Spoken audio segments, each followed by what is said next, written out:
생활 속 법률 히어로 이승우 변호사의 사건 파일.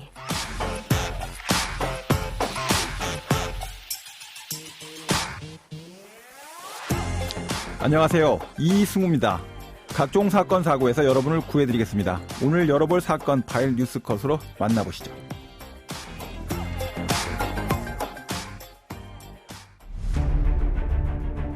2년 4개월 만에 재출범한 금융증권범죄합동수사단이 한국산 가상화폐 루나와 테라 폭락 사태 수사를 맡게 됐습니다.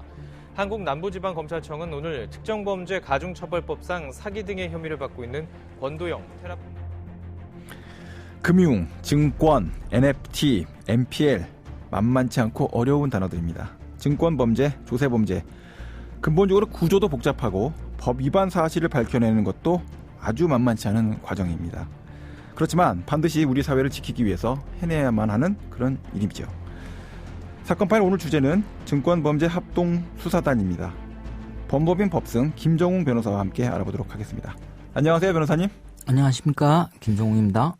자, 먼저 이번에 부활한 증권범죄합동수사단 무엇인지 간단히 한번 설명을 좀 해주시죠. 네, 이번에 부활한 증권범죄합동수사단은 검찰, 국세청, 금융감독원, 한국거래소, 예보 등 전문 인력 40명이 협력하는 전문 수사팀을 말하는 것입니다. 네네. 연역을 보면은 금융조사부에서 시작되어 2014년 서울 남부지방검찰청으로 자리를 옮겨가 위력을 떨치기도 했었으나 2020년 초 검찰의 직접 수사부서 폐지 축소하는 내용의 검찰청 사무에 관한 규정이 개정되면서 합수단도 함께 폐지되었습니다. 네. 자, 이 부활한 합수단의 규모에 대해서 좀 설명을 좀 해주시죠. 예, 이번에 부활한 합수단은 부장검사급 단장 1명을 포함한 총 7명의 검사와 전체 48명의 인력으로 구성되는 조직입니다. 향후 인력도 대폭 증원될 것으로 예상되고 있습니다. 네, 뭐 신문 기사상으로는 100명까지도 증원이 좀 필요하다, 뭐 이런 이야기가 나오고 있던데요. 네.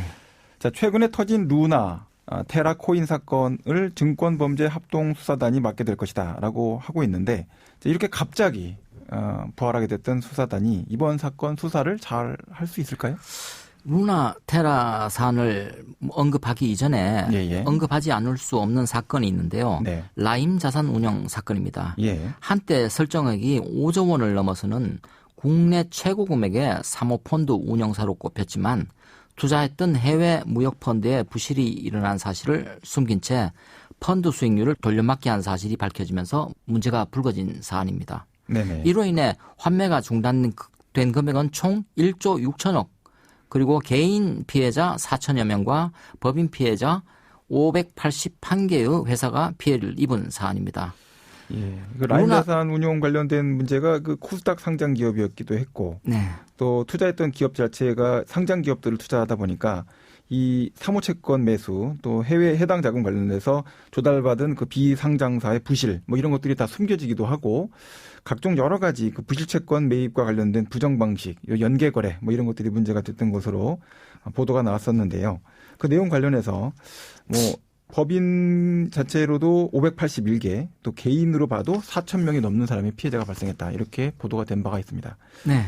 말씀하신 대로 그 갑자기 부활한 수사단이 루나 테라 코인 사건을 잘 해결할 수 있을지는 전적으로 수사단의 역량과 의지에 달린 문제라고 보입니다.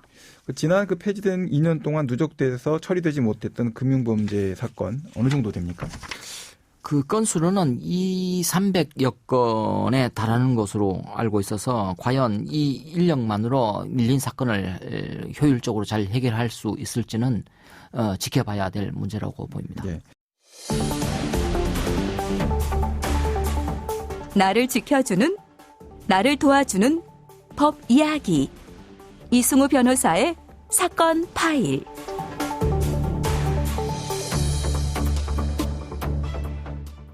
자, 그렇다면 현재까지 금융범죄, 증권범죄에 대해서는 어떤 식으로 관리가 되고 있었던 것인가요? 이 질문에 대해서는 원론적인 접근만 가능할 텐데요. 예. 우리나라 금융규제 감독제도는 금융위원회가 만들며 발전시키고 있습니다. 예, 예. 이렇게 만들어진 틀 안에서 금융위원회와 금융감독원은 관련 업무를 수행하고 있습니다.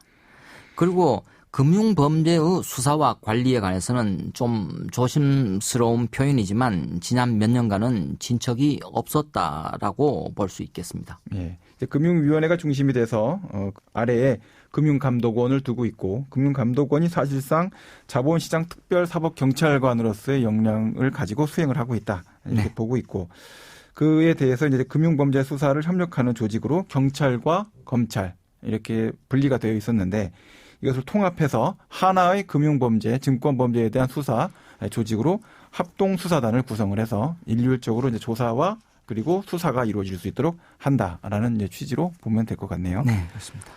자, 현재 금융위원회와 금융감독원에 대한 감사원의 감사가 진행 중이라고요?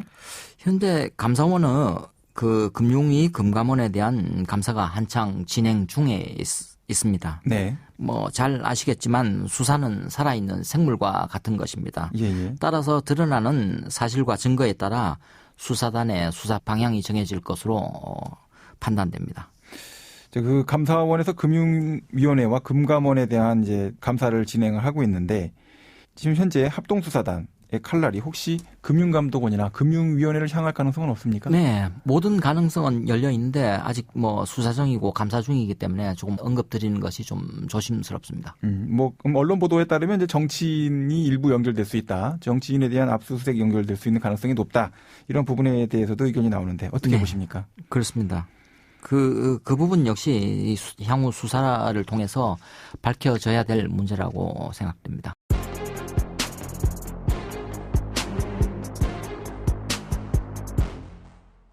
금융위원회 금감원뿐만 아니라 이제 한국거래소의 그 상장사 관리와 관련된 문제도 언급이 될 것 같은데 그 상장 기업들의 내부자 거래 또 고소 고발 첩보 이첩 같은 것들이 충분히 많이 쌓여 있는 상태다라는 것이 아까 말씀 주셨던 2,300건 정도 되는 첩보 또는 수사 사건이 쌓여 있다.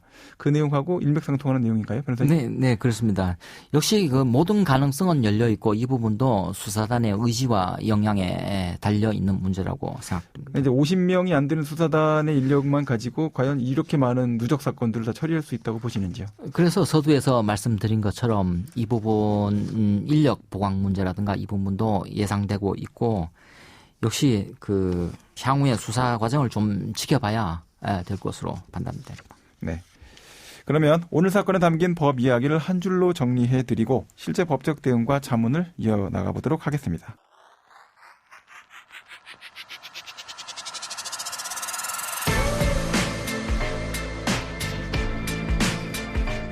이럴 땐 법대로. 자, 법무부는 증권범죄합동수사단을 설립하면서 조직적 사기범죄, 증권금융범죄에 대해서 전방위로 수사력을 집중하겠다라는 선언을 했습니다.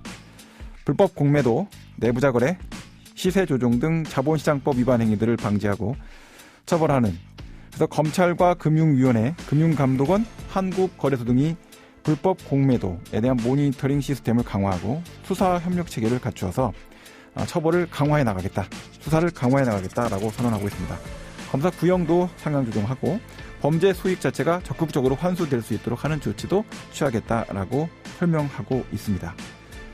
자, 오늘 최근 부활한 증권범죄합동수사단에 대한 이야기를 나눠보고 있는데요. 앞으로 금융범죄 수사 어떻게 달라질 것이다라고 보십니까? 이전과 비교하면 우선 수사의 속도가 굉장히 빨라질 것으로 보입니다. 다만 그 과정에서 무리한 법리 적용으로 선의의 피해를 보는 경우가 없도록 형사소송법 등의 각 규정을 준수하여 수사가 진행되어야 할 것으로 보입니다. 네, 오늘 말씀 고맙습니다. 지금까지 김정웅 변호사와 함께했습니다. 생활 속 법률 히어로 이승우 변호사였습니다. 다음 주에도 사건에서 여러분들을 구해드릴 사건 파일 함께 열겠습니다. 좋은 하루 되세요.